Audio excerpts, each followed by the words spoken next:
جیسے یہ بے حیائی والے کارٹون آپ کو پتا ہے لوگ ہم سے بھی رابطہ کرتے تھے ہم اپنے بچوں کو کیا دکھائیں, تو دعوت اسلامی کے جو مولانا تھے انہوں نے بتایا کہ ہم ایسے کارٹون لے کر آئے ہیں جس میں اسلامی تاریخ دکھائی جا رہی ہے, اور وہ ملینز ان کے چینل کے سبسکرائبر ہیں. تو بہت اچھا ایک حوصلہ افزائی والا بھی, ہمیں بھی خوشی ہوئی کہ ماشاءاللہ اس نہج پہ بھی کام ہو رہا ہے الحمدللہ. اچھا, وزیر اعظم صاحب نے یہ بھی کہا کہ میں ارطغرل ڈرامہ بھی پاکستان اسی نیت سے لے کر آیا ہوں, اور پہلے جو میڈیا والے مجھے کہتے تھے کہ ایسا ڈرامہ جس میں بے حیائی نہ ہو وہ چل نہیں سکتا, تو ہم مجبور ہیں. ٹھیک ہے, کہتے میں ارطغرل ڈرامہ جب لایا ہوں یہاں پہ, اور یہ کتنا پھیلا ہے اس کو پوری دنیا میں, آپ دیکھیں نا اس کے کتنا زیادہ واچنگ ٹائم کتنا ہے نیٹ پر.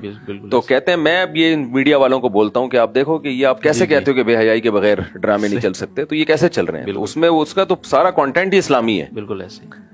تو یہ ایک بڑی اچھی بات میرے سامنے آئی کہ چلو یہ خوشی ہوئی کہ وزیر اعظم صاحب لے کر آئے ہیں ڈرامہ.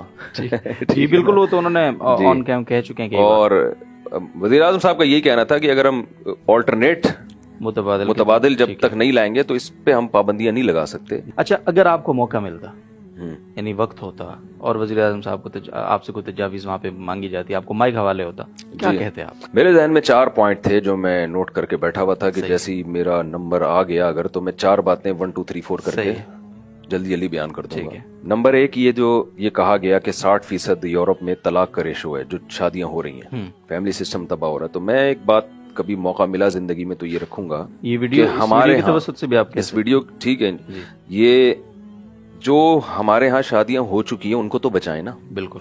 عدالتی خلا جس طرح سے آج چل رہا ہے یہ کسی مکتبہ فکر کے نزدیک ٹھیک نہیں ہے. نہ اہل حدیث کے نہ حنفیہ, نہ مالکیہ, نہ شافعیہ, نہ حنابلہ, نہ شیعہ, نہ بریلوی, کوئی مکتبہ فکر اس کو نہیں مانتا. آپ کسی بھی ادارے سے فتویٰ لے لیں. ٹھیک ہے. عورت عدالت میں گئی, جی, بہر صورت عدالت نے اس کو خلا کی ڈگری دینی ہے. ڈیورس کا حق شریعت نے مرد کو دیا ہے. یہ بھی ایک بہت بڑی وجہ ہے اسلام میں خاندانی نظام کو بچانے کی. یہ 2 طرفہ نہیں ہے, نکاح تو دونوں کی مرضی سے ہوتا ہے, لیکن طلاق کا حق شریعت نے شوہر کو دیا ہے. عورت اس کی مرضی کے بغیر نہیں جا سکتی, الا یہ کہ کوئی ناقابل تلافی یعنی ناقابل برداشت کوئی ظلم ہو رہا ہو, نہ نفقہ ہی نہیں دے رہا, بے تحاشا مارتا پیٹتا ہے. تو یہ کنڈیشن ایسی ہیں جن میں کچھ کنڈیشن ہے جن میں جج کو یہ رائٹ دیا ہے کہ وہ نکاح ختم کر سکتا ہے. لیکن ایسے نہیں ہو سکتا کہ کوئی خاتون جا کے کہیں کہ جی مجھے رہنا ہی نہیں ہے بس. صحیح ہے. تو اس سسٹم کو جو جنرل مشرف کے دور میں ایک ڈنڈے کے زور سے نافذ کیا گیا ہے, تو اس پر قانون سازی ہو, اس پہ قانون سازی ہونی چاہیے. کیونکہ میں تو لوگوں کے گھریلو مسائل نمٹاتا ہوں نا, صبح شام ہمارے پاس فیملی آ رہی ہے, مرد آ رہا ہے, یار مجھ میں کوئی خرابی نہیں تھی, میری بیوی کا کہیں کسی سے غلط تعلق ہو گیا, دوستی ہو گئی اور وہ عدالت سے خلا لے گئے, وہ چلی گئی, اور پھر بچہ بھی لے کے چلی جاتی ہیں. تو بچے تو دونوں کے ہیں نا, جیسے ماں کے ایسے باپ کے بھی ہیں. تو یہ کیا بات ہے کہ عدالت ماں ہی کو وہ کر رہی ہے اور شوہر کا کوئی خیال ہی نہیں ہے. خودکشی کی خبریں ہم نے سنی ہیں, اور ڈپریشن کے مریض ہوئے ہیں لڑکوں کے باپ جو مجھے فون کر کے بتا رہے ہیں کہ پاگل ہو گئے, ڈپریشن کی گولیاں کھا رہے ہیں, کیونکہ ایسے کیسز آ رہے ہیں کہ بھائی بیوی کا کسی مرد سے ناجائز چکر چلا, شوہر سے ڈیورس لی, اور بچے بھی اسی کے, بیٹی بھی سوتیلی بیٹیاں بھی سوتیلے باپ پال رہا ہے. تو باپ پہ کیا گزرے گی؟ تو یہ بھی چیز ہمارے خاندانی نظام کو تباہ کر رہی ہے. اس کا نقصان یہ ہو رہا ہے کہ مرد نکاح کرنا بھی چھوڑ رہے ہیں, جی, اور جو ہو چکی ہیں نکاح وہ ہو چکے ہیں وہ بھی. تو پہلا تو ایک اتنی تفصیل سے تو میں نے بتا دیا آپ کو, لیکن وہاں میں بہت مختصر بتاتا اس کو. نمبر 2, نکاح جو یہ ہمارے معاشرے میں نکاح کو پروموٹ کیا جائے, نکاح کو آسان بنایا جائے. صحیح ہے. اس پہ گورنمنٹ جو ہے ترغیبی مہم چلائے بھائی. یہ جو ہمارے یونیورسٹیوں میں اور میڈیا پہ جو ایک ذہن بنایا جا رہا ہے کہ یہ کوئی دقیانوسی والا کام ہے, پہلے پڑھائی, اور بھائی یہ پڑھائی اور یہ سب چیزیں نکاح کے ساتھ ہو سکتی ہیں. ٹھیک ہے. خلافت عثمانیہ میں تو نکاح کرنے والوں کی مدد بھی کی جاتی تھی, پیسے دیے جاتے تھے ان کو. تو ہم یہ نہیں کہہ رہے آپ پیسے دیں, لیکن کم از کم لٹریچر کے ذریعے یا میڈیا کے ذریعے اس کو پروموٹ کیا جائے. تیسری چیز یہ کو ایجوکیشن سسٹم, جیسے وزیر اعظم صاحب کہہ رہے تھے یونیورسٹی میں جائیں آپ, بے حیائی کے خلاف بیان کریں, باتیں کریں. تو بھائی لڑکا لڑکی وہاں ساتھ بیٹھے ہوئے, ہم کیا بیان کریں وہاں جا کے؟ ٹھیک ہے نا. تو ایک ماحول ہی ایسا ہے, بیان تو کرنا چاہیے, کریں گے بھی انشاءاللہ, لیکن یہ سسٹم ختم ہونا چاہیے. اور چوتھی چیز وہی ہے کہ میڈیا کو کنٹرول کیا جائے. مفتی زبیر صاحب نے بڑی اچھی بات کی, انہوں نے کہا کہ ڈرامہ دکھایا جا رہا ہے رضائی بہن سے بچہ پیدا ہو رہا ہے. تو بے شک یہ غلط اس میں بھی دکھایا جائے, نیگیٹو میں دکھایا جائے کہ یہ غلط ہو رہا ہے, لیکن دکھا تو دیا نا آپ نے. تو اس طرح کے ڈراموں پہ پابندی لگائی جائے کہ جو ہمارے کلچر کو تباہ کر رہے ہیں. تو میرے ذہن میں یہ 4 باتیں تھیں کہ یہ میں کروں گا, اور اللہ کرے وزیر اعظم صاحب تک یہ بات پہنچ جائے کسی طریقے سے. بہت شکریہ جی, آپ نے اس پوری ملاقات کا حوال ہمارے ناظرین کے ساتھ شیئر کیا, جزاکم اللہ خیر. ہم سب کچھ کہنا چاہتے ہیں آخر؟ یہی کہنا چاہتا ہوں کہ بھائی جہاں کچھ خرابیاں ہیں حکمرانوں میں ہوتی ہیں, اچھائیاں بھی ہوتی ہیں, تو ہم جو ہر وقت آپ کا کسی بھی سیاسی تنظیم سے تعلق ہو جی، تو جیسے میرا کوئی پی ٹی آئی سے تعلق نہیں ہے جی، تو کسی بھی سیاسی تنظیم سے تعلق ہو تو کوئی بھی جب آپ کا حاکم ہو، وزیر اعظم ہو، صدر ہو، تو میں سمجھتا ہوں کہ اگر علماء اچھے انداز سے ان کو نصیحت کریں، ان کی خامیوں کو بھی عزت اور اچھائی کے ساتھ، ان کی عزت کے ساتھ ان کے سامنے بیان کریں، اس سے میں نہیں کہتا کہ شر 100% ختم ہو جائے گا، شر انشاءاللہ کم ہو جائے گا۔ تو کوئی بھی حاکم ہو، چاہے وہ عمران خان ہو یا نواز شریف ہو یا حضرت مولانا فضل الرحمان ہو یا چاہے کوئی فوجی حاکم مسلط ہو کے آ جائے، نبی صلی اللہ علیہ وسلم نے فرمایا اسمعوا واطیعوا ولو سلط علیکم رجل حبشی، کہ تم پر حبشی غلام جس کا سر کشمش کی طرح پچکا ہوا ہو وہ بھی مسلط ہو جائے تو اطاعت کرنی ہے، اس کی بات کو سننا ہے اور حق بات اس کے سامنے کہنی بھی ہے تو سلیقے سے طریقے کے ساتھ، خیر خواہی کے جذبے سے۔ تو اگر ہماری قوم کا یہ مزاج بن جائے اور نعرے بازی اور گالی گلوچ اور ان چیزوں سے ہم احتراز کریں تو میرا خیال ہے بہت کچھ خیر کا کام ہو سکتا ہے۔ تو اتنا بھی ہمیں نا امید نہیں ہونا چاہیے جتنا ہماری قوم نا امید ہوئی ہوئی ہے۔ ہماری ذمہ داری ہے ہم اپنا کام پورا کریں بغیر کسی لالچ کے۔ حکمرانوں کے پاس جانے والے علماء کی دو قسمیں ہیں، ایک اپنے مفاد کے لیے اور ایک ان کو نصیحت کے لیے۔ بالکل۔ تو یہ جو منع ہے اسلام میں حکمرانوں کے پاس جانا، یہ وہ ہیں جو چاپلوسی کے لیے جاتے ہیں، ان سے عہدے حاصل کرنے کے لیے جاتے ہیں، ان سے اپنے مطلب کے لیے جاتے ہیں۔ لیکن اگر اصلاح کے لیے جاتے ہیں تو یہ تو اسلاف کی سنت ہے۔ بالکل۔ تو وہاں جتنے بھی علماء تھے ماشاءاللہ سب سنجیدہ تھے، جو مجھے لگا ایک اچھا منظر لگا اور بہت عزت احترام کے ساتھ بات ہو رہی تھی اور سب لگ رہا تھا کہ اصلاحی کے لیے آئے ہوئے ہیں یہاں پہ۔ جی بالکل، تو اچھا لگا۔ تو سنا ہے کسی چائے کے کپ کے بھی روادار نہیں ہیں آپ اس ملاقات؟ جب میں وہاں گیا ہوں تو ہمارا تو خیال تھا بڑے سموسے اور پکوڑے اور چٹنیاں اور کباب آئیں گے، لیکن وہاں تو چائے کے چند کپ آئے۔ اچھا۔ اور مجھے وہ بھی نہیں ملا حالانکہ میرا وہ چائے کا ٹائم ہے اور میرا خیال ہے میں 1 سال کے بعد کر بغیر چائے کے رات کو سویا ہوں، چائے پیے بغیر، یعنی رات کو مطلب یہ عصر کے بعد بھی چائے نہیں پی، پھر اتنی وہ ٹریفک کا رش بہت تھا تو عشاء تک میں گھر پہنچا ہوں تو چائے میں نے کہا پیوں گا تو نیند خراب ہو جائے گی۔ تو وزیر اعظم صاحب کی جو ملاقات تھی اس میں جو چائے کا جو معمول تھا اس سے بھی گئے ہم، لیکن ہمیں یہ بھی اچھا لگا۔ صحیح، یہ بھی اچھا لگا، اس لیے کہ چھوڑو یار یہ کیا چائے سموسے، اپنے گھر جا کے کھاؤ، جو بات کرنے آئے ہو تمیز سے بات کرو، پتلی گلی سے نکلو، جو ہمارا اسٹائل ہے۔